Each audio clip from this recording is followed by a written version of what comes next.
I need you. The illustrious Jabba bids you welcome. I'm going to regret this. I'm Pete Mitchell. He's Peyton Jones.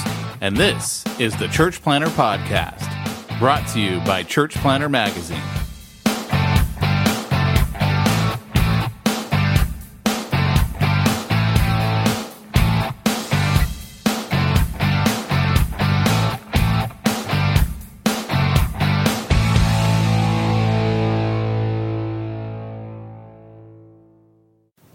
Today's episode of the podcast is sponsored by Portable Church Industries over at portablechurch.com. So I'm getting ready to plant a church again. And here's the deal. The most valuable resource you have is people.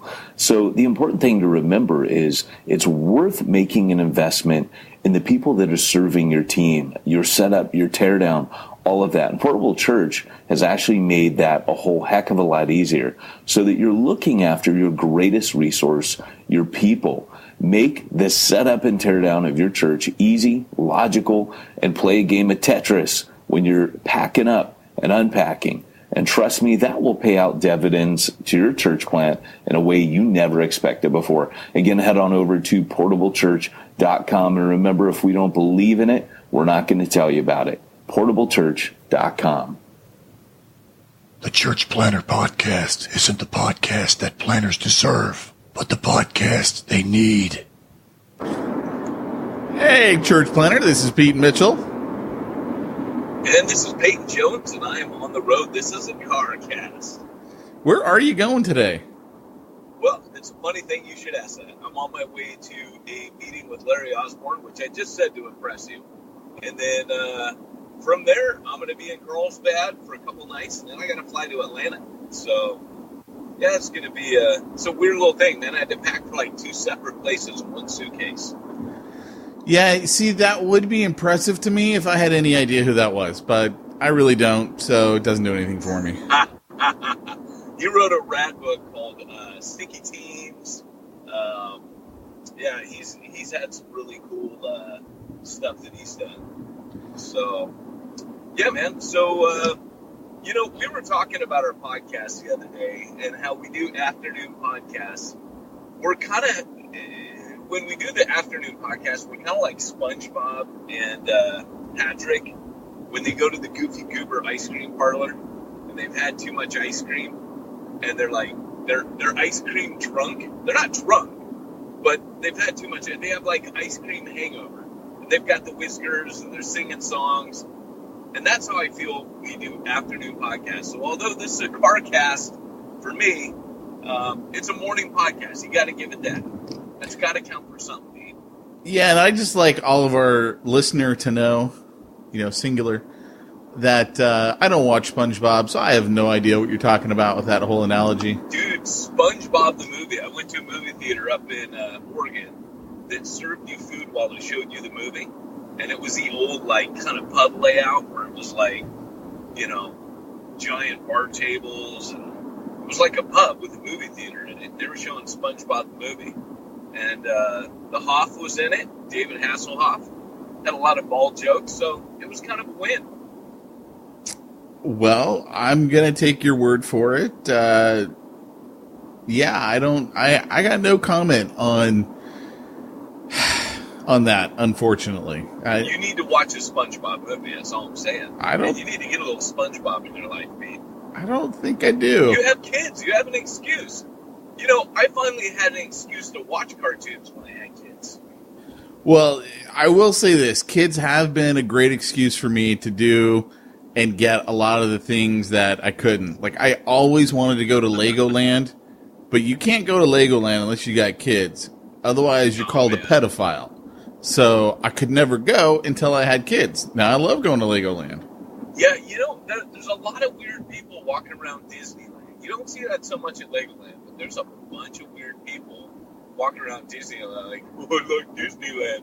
And it does, you get a creepy feel off of it. Like, why are all these dudes walking around here with no families? Yeah, so, and then Legos themselves, I mean, my family was too poor growing up, so we didn't really, we had like a box of Legos, but they weren't I'm not even sure they were actually Legos. They might have been Legos. No, back in our day, Pete, you would get donated someone's bag of Legos, secondhand Legos. Yes. You'd have this big bag, and it would have, like, pieces cannibalized from once legitimate Lego sets. But now you're like, I have a fire truck ladder, and I have a piece of the space station, and that looks like it might have been something from a pirate set. But yeah, then you had a bunch of the generic, like, green, red, yellow, and blue blocks, and they were just all there. Yeah. And pieces, like when they came up with, like, the prefab walls, where you just put wall down, like, you're like, what's that from? Because yeah, you just got people's secondhand Legos, man. That's the way it worked. And remember the old school Lego figures where you had, like, a giant round head, and they had, like, these weird connector pieces for the arms, like octopuses? It was before they had the little Lego dude that they made the movie with. No, and the reason is we were too poor for even that stuff. Our second hand was more like third and fourth hand. So. Oh, wow, man. It wasn't even like, hey, let's give it to the pastor's family, like, they take junk. It was like, yeah, no, this is too good for the family. You would have to assume that there were revolutions with other poor children. There were no families with kids in my church. Well, see, that was the problem. So, yeah. So the question is, Pete, have you bought the Death Star yet? Because if I were a man of means like you, I would own the Death Star. Oh, well, yes, funny you should ask. No, I haven't. And part of the reason, there's two reasons. One, Luke would really like that. One was you were debating giving the Refuge Long Beach after I tapped you the other day. No, that actually, okay. The debate hasn't even raged in my head. You didn't send me the picture and say, hey, looks like Refuge doesn't get any love this month. You didn't send me a picture of it, so I'm just saying. Well, I don't think it was a Death Star. Wasn't it the Millennium Falcon? It was the Millennium Falcon, you're right. Isn't it like $400 for, like, the Death Star, though? I mean, that's a chunk of change. But the Millennium Falcon was $800, so wouldn't the Death Star be more than that? Yeah. Yeah, all I know is... $800, they're joking. Luke really... They're smoking Legos over at the factory, man. Luke would really like the Death Star because it's in Spider-Man, so he'd really like it because of that. Wait, what? It's in Spider-Man? Yeah, Spider-Man Homecoming. Don't you remember? Oh, he has it? Oh, that's right. They're building it. And then he drops it and he breaks it. That's right. Yeah. So the reason why I don't want something like that is the larger the Legos are, the less fun it is for me, and the more of a job it is for me. Right. And like.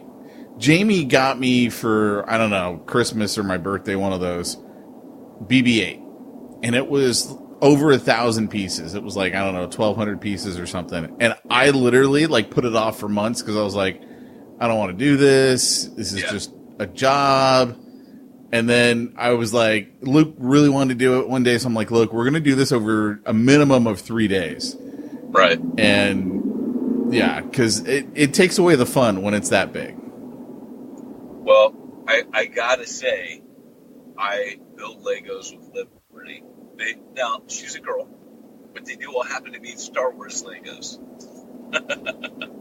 So, I would like the Batcave, but anyways, she's taken now to buying Daddy Legos, which is kind of cool, because Andrew will give me something for Christmas, but then she'll be like, oh, the kids got you this. She'll let them pick out. They're stuck in Star Wars Legos right now. So this is working out really well for me. But, Death Star and Millennium Falcon, I do not have. Yeah. But what I have, I give you, Father. And what it tends to be is something like trying to remember the last one. We got the really cool one where you lower Han Solo into the freezing chamber. I have that one. Yeah, we did that one until Luke destroyed it. Yeah, I have the Mos Eisley Cantina. That one's legit.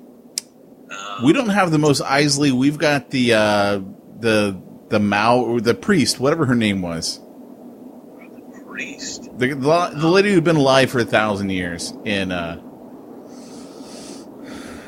Force Awakens. The orange one with the goggles. Yeah. I hate her. Yeah. Sorry. We had hers until we destroyed it. Yeah. So it's funny, man, because I don't know, man. I like the simpler Legos. I get your point, but I still think it would be like the Mount Everest of Legos to build that Death Star with my child. Maybe that's the angle I go for with Andrea. The ultimate bonding experience. Because that's how Andrea sees it. Andrea's like, this is quality time. This is for you. So I've taken to teaching Liberty how to paint miniatures, because that's something I used to do like 20 years ago for fun, man. Which is a total nerd hobby. And I haven't touched this thing in like 20 years, and I pulled it out the other day. And Liberty's like, Dad, I'd love to do that. We're in the UK, and we walked past this place called Games Workshop. And she got all into it. And I was like, hey, score a count, So we invested in a couple paint sets for her. So the other day we sat down, we did some painting. And all I'm saying is it works out really well when you find the hobby that you're like, I like doing this. And it just makes you look good to do hobbies with your kids that you do without your kids. Yeah. So last night was the 4th of July. What'd you do? I didn't do anything that fun, man. I mean, I did family stuff. It was cool. Did you light off fireworks? I don't even know if they're legal where you were at. No, dude. I went to, let the professionals handle it kind of place. And Laguna Hills, sat on a blanket in a park with thousands of other people. Walked over there. I was at my brother-in-law's. He's a block away. So nothing exciting. How about you, man? So last night we went to my mother-in-law's house. She lives in a little city called Lakewood. And for our listeners who are outside of California, or perhaps even the country, they may not know or understand this. California is what we like to refer to as a communist state. We are not a free state by any means. And as such, we don't have the good fireworks, otherwise known as firecrackers. If it blows up or shoots in the air, they are illegal in the entire state of California. Yeah, it's crazy, isn't it? So all we got are what are called the safe and sane fireworks. You got sparklers running around the garden? Yeah, and you can't even have the metal sparklers. Like, they got to be some other type of sparkler because too many kids have burned their hands. So they're legal in Lakewood. They're not legal where we live, but they're legal in Lakewood. So we drove over to my mother-in-law's house. Now, about 13, maybe 14 years ago, we were living in Bellflower. And all of a sudden, one morning, there was a huge boom. It shook our house, shook us, woke us up. And there was a guy in Lakewood, so another city over, whose entire garage was filled with all the good stuff, the illegal stuff. Oh, no. And it exploded. So, yeah. And and we were, miles away in a whole nother city, and it woke us up and shook our house. Like, that's how much of a boom. Like, blew the house off the foundation, the works, right? And so before that, Lakewood was like a war zone on the 4th of July. It just, anything you can imagine, it was going off, and the cops looked the other way. After the guy's house exploded, which wasn't even around 4th of July, like, it was a totally different time of year, he just stocks up and had it, right?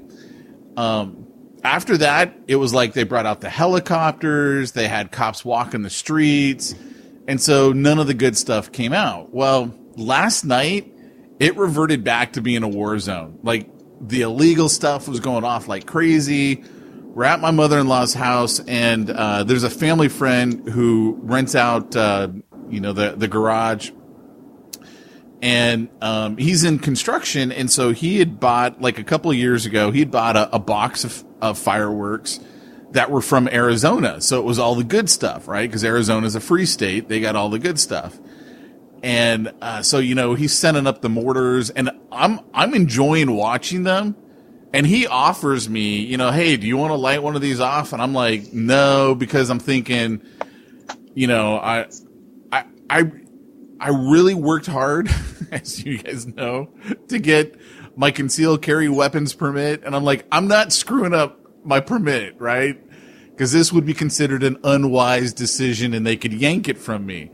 And plus I'm carrying. I mean, we're in a war zone. I'm carrying, and I don't want the cops coming over to me and, and then I got to tell them, by the way, I got a firearm on me and all this other, right? So I'm like, dude, you go for it. I'm just enjoying, watching, and I'm firing off the safe and sane fireworks, as they call it. And, so there was a bit of a wind last night where we were. And so he's taping most of them down to make sure that they don't, go in the wrong direction. Right. And then he chooses this one and he doesn't tape it down. And all of a sudden, man, it flies over on its side and it's like shooting everywhere, dude. It is shooting the neighbor's car, the neighbors across the street, got like 20 people on their lawn. It's shooting them. It like whirls around. And I kid you not, dude, it is like aiming directly at Luke. And all I could think is, oh crap, right? So I quickly just step in front of him, block him. Are you talking like Roman candle? Oh no, the Roman candle ones were stupid. I mean, I was like, look, Roman candles are meant to be held in your hand and shooting your friends. That's what Roman candles are for. Of course they are. Yeah. These are like some of the bigger ones that shoot up in the air and blow up and stuff. And so fortunately it had run out like that, even though it was facing Luke and then therefore me, because I sacrificed my body. I ran in front of him. It was out, right? It was out. It was done.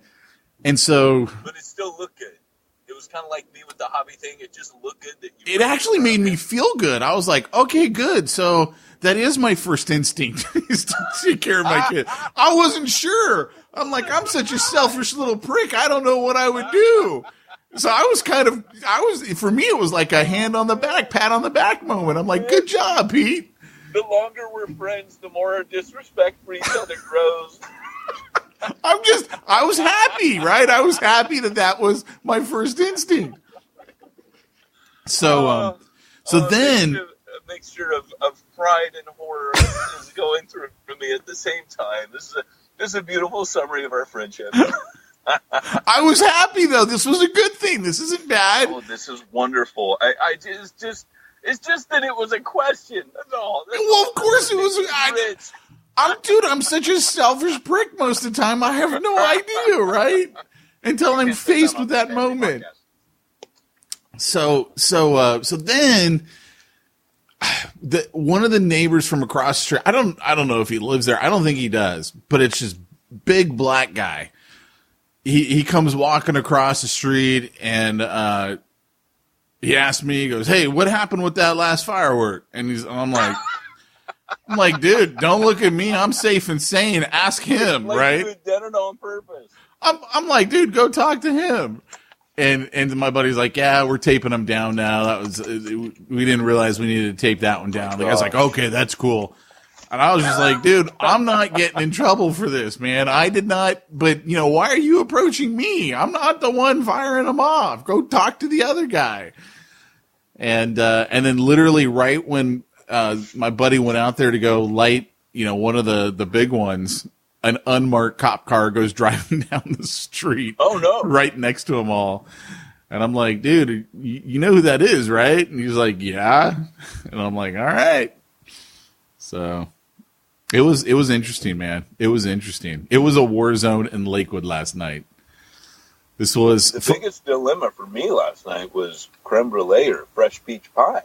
I mean, I guess. Wow, man. Yeah. We lived in two completely worlds. Oh, dude. Different worlds last night. Well, what's funny is when we first moved to Bellflower, we bought our home and moved in July, and we moved in like a week after the 4th of July. And it's like, it's maybe only 2 miles away from my mother-in-law's house. Dude, what are you doing?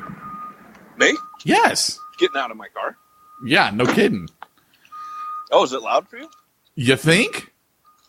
No, I'm not you. Is someone backing up there? Here. Is someone backing up around you? He's the other side of the parking lot. Can you hear that? Here, I'll mute myself. Carry on, brother. So our house in Bellflower was like 2 miles away from my mother-in-law's house. And so this one 4th of July, right before we moved in, we're like, hey, let's just go drive by our new house because, we don't get to move in until next week. We go drive and by it, and we're like, where are we moving to? Because it was 100 times worse in Bellflower than it was in Lakewood. It was insane. Really? Yeah. Wow. Yeah. We only lasted in that. You moved there. This is before you moved there. It's a week before we moved in. Oh, I mean, we'd already bought it. So escrow closed a week later. Isn't Bellflower kind of like the nice part of Long Beach? I mean, Bellflower? No. Yeah. Are you out of your mind? Yeah.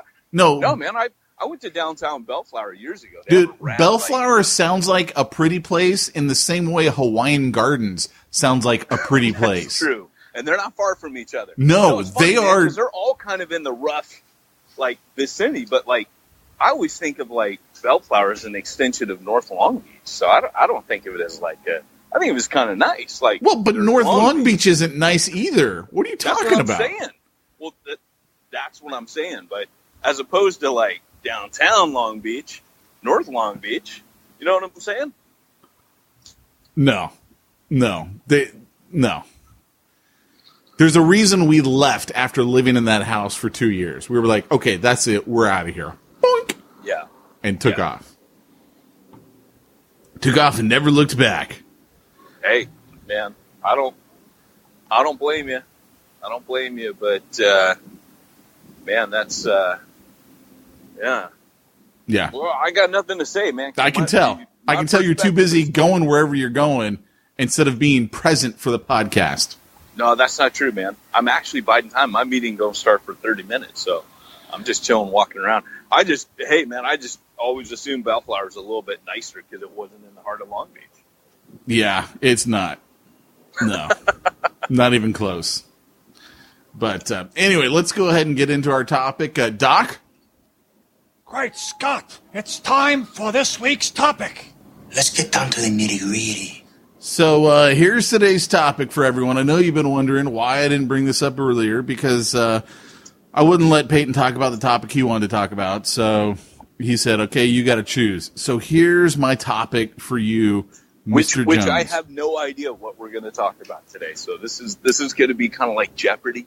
You know, well, it's actually a good one. Planning, Pete? It's a good one. Okay, so let's say we got someone starting out their church plant, and maybe they're still in that planning stage, or they've got one up and running, but they have no musical talents themselves, and they've got no one to lead worship. So their spouse isn't leading worship, because that's what a lot of guys do. Oh, my wife she'll sing and everyone will listen, Like, they're done that. Yeah, right? So, that's out of the picture. How important is that worship time, and what do you do? Oh, gosh, man. Well, okay, so if you guys know the podcast at all, unless you're brand new here, if you've got the "Hi, I'm new here" sticker on your shirt, you won't know that we actually covered, how to mix up the worship time. So it doesn't have to be 30 minutes of singing, but you do want some kind of proclamation, praise, worship, something like that. So it is important to have. Where did you walk into? Did you hear that? Oh my gosh, are you in the bathroom? Come on, be honest. I'm not. I just walked into a hallway. Yeah, you did. I walked back out. There we go. So our podcast just gets more and more quality every episode. You like that? It's funny, because I was talking to someone this week about our podcast, and they just said, man, well, you guys just screw around. On one hand, it's serious, but on the other hand, you don't take it super serious. It's not like you're trying to be famous. He's like, we need that, man. We need that levity. We need that laughter. We need that. We just need to not take it so seriously. So, mission accomplished. So, yeah, what do you do? I've heard everything from guys putting on, backing tracks to singing a cappella to hiring people out, hiring other worship leaders to come in to help you out. That's one thing for me that I still kind of, I don't understand why people don't get visiting worship leaders. If you come to Refuge Long Beach, almost every other week, there's a visiting worship leader. Sometimes we got a guy named Paul Duke. He typically leads prison worship services. He comes in once a month. Then we got another guy who comes and gives our worship team a break so that they can, they'll back him, but they don't got to, he comes with everything ready. He leads it.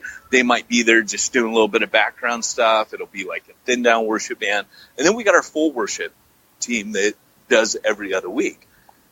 I called up once a school worship, that's in the area, because we're in Southern California. We're in Long Beach or on Costa Mesa. I think they're too scared to come over. But the Calvary Chapel School of Worship, I called them up and said, hey, guys, you want to, there's more of you than that want to play than churches that what have you. Come play with us, because I was trying to give our worship leader a break back then. I mean, there's always that in any church, there's always the cheesed off worship people that are second stringers. Or, and it's really simple. Just talk to the worship leader and say, hey, do you have anyone who's kind of waiting in the wings that's like your backup person that I could borrow every once in a while? It doesn't even have to be every week. They don't have to make the move to your church. You can just get them to come a little bit. You follow? I do. That's very helpful. What's interesting, too, is at Long Beach, I remember when we were going there, there was one group that came in that was really, really bad. And I mean, it was like Jamie was like, wow, this is bad. And I'm like, wow, okay, I'm tone deaf. I wasn't sure. I mean, I thought it was bad, but she's saying it's bad. I know it's bad. What do you do when that happens? Like, where you're like, hey, they really want to volunteer. They really want to help out. They'd maybe even make the move and start coming to your church, but they're not good.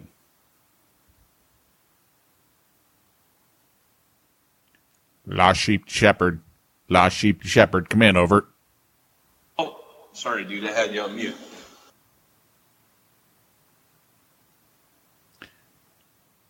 Hello. Can you hear me? El Doctor. Sorry. So, yeah, that guy that you're talking about, sorry. I don't think you even know who I'm talking about, because you weren't there then. I know who you're talking about. No, I was there. No, you weren't. You had already moved on. Okay. Now, there are a couple people, so I'm going to there are a couple. I'm sure. I'm right. I'm sure. No, this is great, because it's good for people to know that we've all had some bad experiences, for sure. So, one of them was, now this guy, I actually really liked him. He was I asked someone, hey, is this music in the background really loud? No, but I mean, we can hear kids screaming or whatever. Because just picture I'm talking and dancing at the same time. Nice. I'm like busting out some moves while I'm doing the podcast. But yeah, there was one guy, and the guy who recommended him, remember how I told you we had an EV free and they were sending people over to us like every month? They were sending a team. And I said, hey, do you got any worship people? And he goes, well, we do have this one guy. It was kind of like, we kind of, and he started giving me all these warnings about him. Yeah. Well, he came. Do you remember him? Where he goes, he comes, and this sounds so cheesy, everybody, but it was fascinating because all the church people are like, this guy is so corny. And all of the unsaved people dug him. Oh. And he was spirit-filled. Remember the guy, he comes and he goes, I'm wearing my red shirt today, or I'm wearing this shirt. And he started off talking about what he's wearing. He started talking about his shirt. I remember a guy talking about his shoes. Okay. I don't know if that's the same dude. But he starts talking about, my shirt's red because, this and that. It's like kind of like Valentine, like I'm going on a date, blah, blah, blah. And it's, and I think he started talking about date with Jesus. He's like, I'm uncomfortable. But anyways, yeah, he was a little off key. But what he was doing was he was talking in between the songs and really connecting with people. Mm. And I remember watching the unbelievers getting so into it because he was setting up the songs in a way where it absolutely made sense to everybody. He would give the background, or he would give almost like a little devotional. And the thing that the guy warned me about is he said, he's going to talk a bunch, and we have to tell him to be quiet. So afterwards, I went back to my friend and said, he was rad. Like, I get that, if you're leading a bunch of Christians, because all of our Christians are like, oh, man, he was so corny. I said, but did you watch? I've never seen these people. There was at that time, we were in the school, there were probably 10, 15 unbelievers sitting in the first couple rows. And I don't know if you remember that family. His name was John, and he lived in Long Beach. They could walk to the church from where they're at. Anyways, they had brought people for the first time, and some of the food cart people, remember the feeding team people, and they went off on that whatever food truck show, I remember you talking about that, yeah. Yeah. So some of those people were there, and we had the one girl, she was African-American, Puerto Rican, and she had the really big hair, crazy hair. She looked kind of cool. Do you remember her? Yeah, I do. Yeah. Yeah, so, and she had come, and she used to bring a bunch of people with her. They were all super into it. I'm like, this is he split the room. But I was like, I'll have this guy any day, because I've never seen John and his family worship. They've always just sat there. They were worshiping. And I was like, this is truly leading worship. So anyways, that was one guy, but he was off key. The Christians didn't like him. And what if they're to me, I can hang with that, right? Because it's all about reaching lost people. What about when they're not good musically? Right. They're not good. So they can't hold a tune. They're not good on the guitar. Or maybe they play songs way too slow that are not meant to be played that slow. So there was a team that came. He played. Yes, you're right. I was not there. It was a dude, and he played. And then they came maybe a month later, and he wanted to come regularly and be our worship leader. Do you remember? I remember a team, yes, and I don't want to point anything out that would make anyone feel awkward, so I'm going to leave it at I remember a team. I'm sure he doesn't listen because he was really mad because I had to take him aside, and this is, it's a bit like Shark Tank when Mr. Wonderful says you're not doing anybody any favors here. You're not helping them. I had to take him aside and say, man, I really appreciate the part, but we're going to keep. I'm going to ask that, you not join the rotation. He goes, why? And I go, well, I just think, it's a different, and he goes, what do you mean? Why? And he kept pressing me, and I finally said, brother, you put me in a hard position, but you guys just aren't good. I don't want to be that guy, I don't want to, he was trying to serve the Lord, but I said, man, it's really hard to listen to this worship, and you just don't. I've tried to let him. Hey, you don't really fit Long Beach, you don't. Because you remember, I remember going into the local coffee shop, tagging a few guys. Hey, man, tell me about Long Beach. Tell me what. I go, hey, tell me about the musical taste of Long Beach. What are people into? And the guy looked at me, and he goes, well, this is Long Beach. You got to speak up, man. I don't know what's happening to your line. Oh, sorry, man. Yeah, I said, tell me about the musical taste in Long Beach. And he goes, well, dude, this is Long Beach. We're into everything here. And if you look back, rap, hip hop, there was a punk scene in Long Beach. Everything's come out of Long Beach. And he was right. Long Beach it's very versatile in its musical taste. It's very eclectic. So you can get away with almost anything. I don't know that country music has ever really made a dent in Long Beach. I would doubt that. But jazz, there's a huge jazz. There's all kinds of different music. Rock, there's nothing that hasn't come out of Long Beach. You know what I'm saying? So you kind of... straight out of Long Beach. Yeah, so you... straight out of Long Beach. But yeah, so there's a lot of good things that come out of Long Beach. And we were just, I'm trying to tell this guy in a way he doesn't fit the context of Long Beach, which, it wasn't exactly true. So I finally just had to tell him, brother, it's just hard. It's just hard to listen to you lead. And he got mad. And I said it nicely, but and then I heard from he's mad because you said, and I said, hey, I was trying to let him down gently, but he kept pressing, and look, I'm not a musician, so I probably could have really helped him and telling Right. them, well, brother, when you're, on the fret and the, I don't know all that stuff. So, when you're playing the chords, I don't know that stuff. Can't keep a beat. I don't know. So, I mean, like, because how many times have we heard church planners go, yeah, I'm learning how to play the guitar. Right. Because they're like, we got no one else to lead worship. Which, I mean, I don't have a problem with that. That's awesome. By the way, one thing that we never do. Who just did the cat call whistle? One thing that we never do is we never say things like, hey, everybody, does anyone here play? Like, we never do that from the front because, again, we're worried about getting that guy who says, hey, I can play, and he's terrible. And then we have to have an uncomfortable conversation. We're trying to eliminate. But there are people sitting in the congregation who are amazing guitarists, instrumentalists. But see, I'm talking about what if you got a church plant? Like, they're still in someone's house. There's like 6 of them, right? It's not as easy as like even Long Beach would worry about a guitar. I wouldn't even worry. I'd just be like, let's just sing this.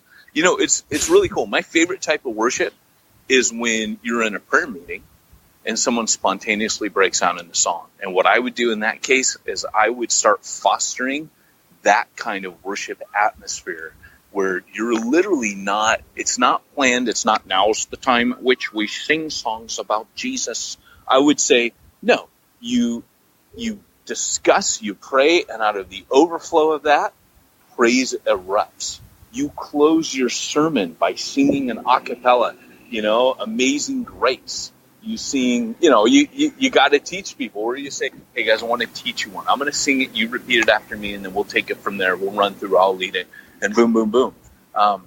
To me, it's the best way. Yeah. And, of course, you got to keep in mind that I've got a background where I've been in more, I wouldn't say charismatic circles, but I've definitely been in more charismatic church plants. And so I've never been a part of the Pentecostal charismatic movement ever. And yet I've had charismatic, type churches that I've planted just because the Spirit turned up and decided he wanted to do miracles and, bust out prophecies and gifts. And we're cool with that, So I would just say foster that. And I think you teach people more about what worship is. It's a response, Yeah.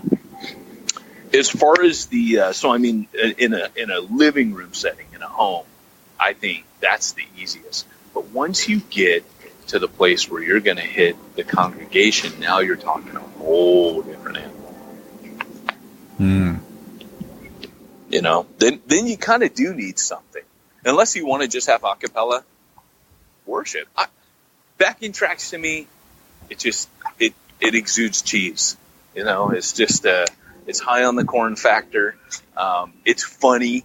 I've been in services where they go, hey, we don't have a worship leader this morning. We're just going to, I showed up to that once. And they tried, and people just sat there like, I don't know what to do with this. Yeah. And they're trying to encourage people to sing, and it just didn't feel right. It didn't feel authentic. It didn't feel organic. So people just sat there like, okay. And they put a video up on the screen so people watched. It was almost like watching a worship MTV video. And people just sat there and watched the professional and watched the video. Yeah. Yeah, that's interesting. Funny enough, when you do, when you are church planning, and let's say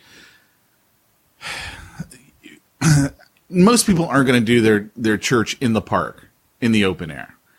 Refuge was kind of unique in that sense that, one, we didn't care. It's like, we don't have money for a building. We're paying the $25 permit fee and we're doing it in the park.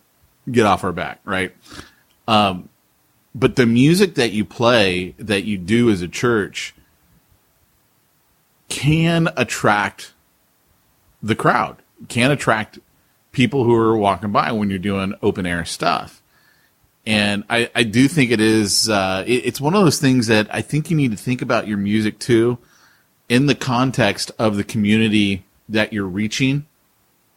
And it may not be the music that you loved when you went to your sending church, because It may not. Like, it might need to be a different flavor, if you will, a different flair to it, and a different beat even, to attract people in that community. Like, I've made no secret on this podcast, I can't stand praise music. Like, it's nails on a chalkboard to me, and I know everyone's like, no, I love my praise music. Hillsong's the greatest. And I'm like, dude, it's nails on a chalkboard to me. I can't stand it. If someone were trying to attract me as I was walking by in a park, that would repel me.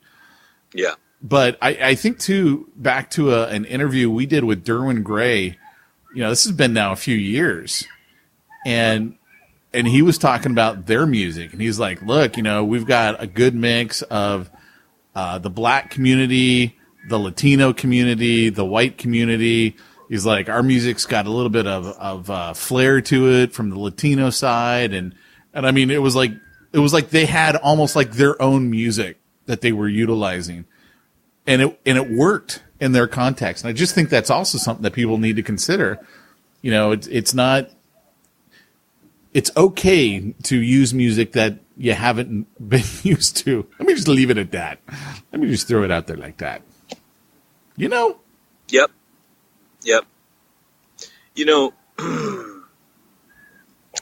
The thing that I think we got to realize with music is it is a universal tool that brings people together. It can also alienate and separate and divide people, but you're right. I mean, music has inherently within it a God-glorifying aspect. So a lot of times we'll hear things like, you're just trying to play the great worship band. And because it can be a gimmick, I think people have grown, at least I have, a little more distrustful of it.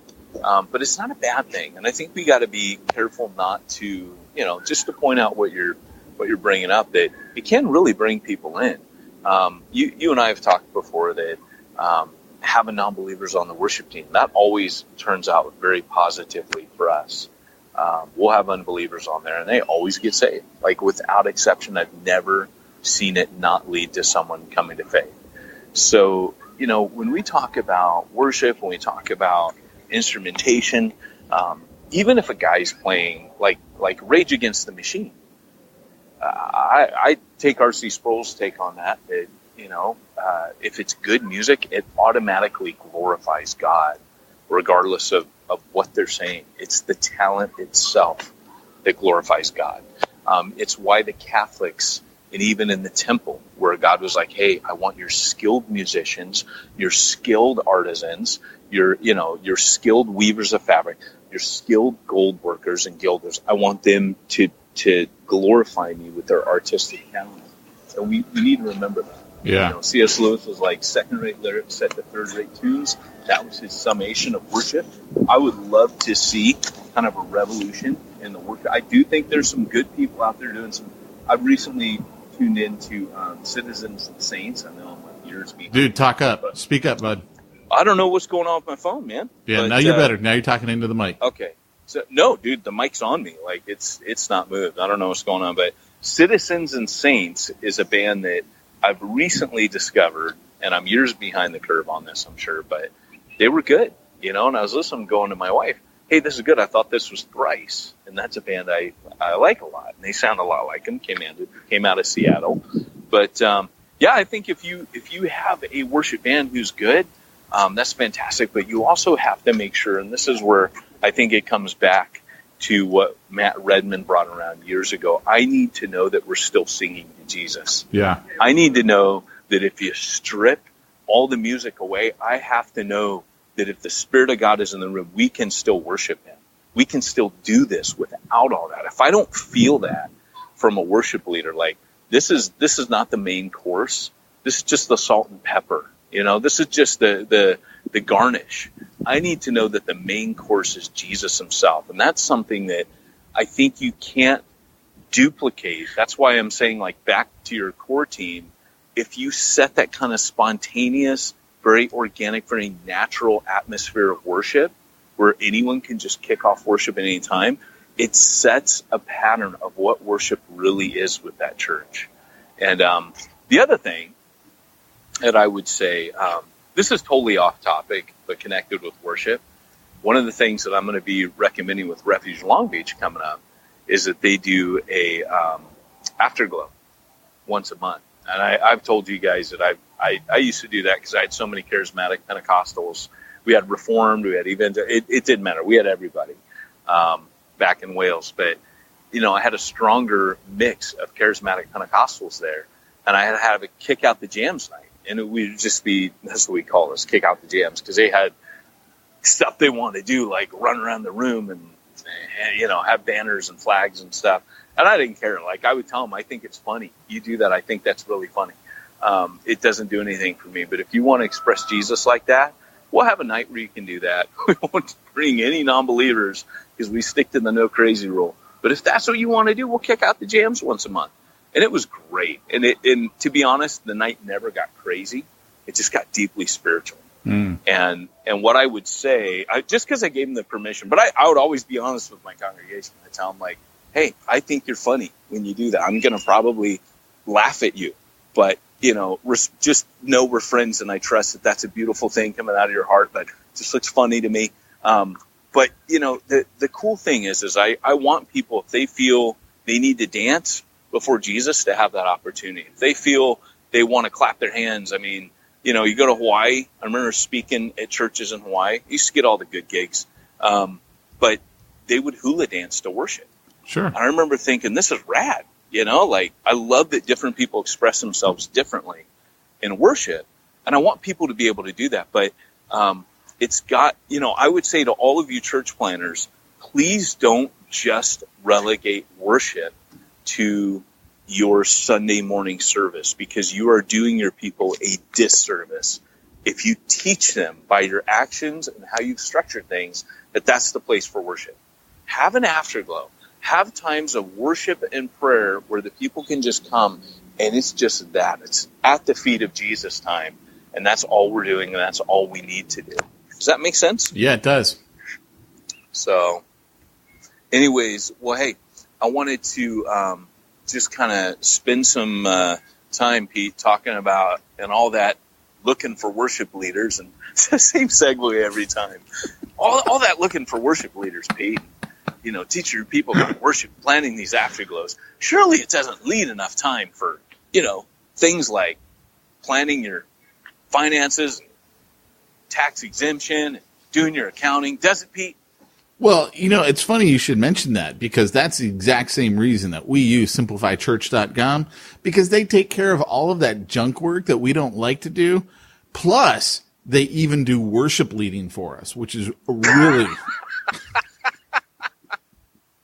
a major benefit. Yeah, they provide some of the best backing tracks. They have over 10 songs, Pete. And sometimes Josh Henry will do a live stream, and he'll just get there right in front of your church and lead worship. It's awesome. Oh, yeah, absolutely. And he's got plenty of assistants that do the backing vocals, and a little bit of tambourine every now and then, but that's an extra fee, of course. Tambourine. And for those of you living in Southern California, we have maracas available, too, for an extra charge. Hola Español. And that's at simplifychurch.com. Well, hey, this has been a podcast from Pete Mitchell and Peyton Jones. We're not going to say anything other than that. It's just been a podcast, the Church Planner Podcast. Hey, guys, thanks for joining us today. Peyton Jones, Pete Mitchell, Church Planner Podcast, reminding you, if you want to reach the ones nobody's reaching, need to go where nobody's going and do what nobody's doing.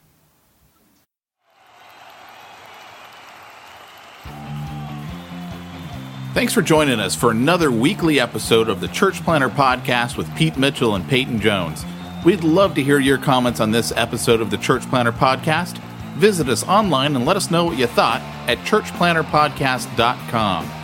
If you subscribe to us via iTunes and have enjoyed the podcast, leave us a positive review.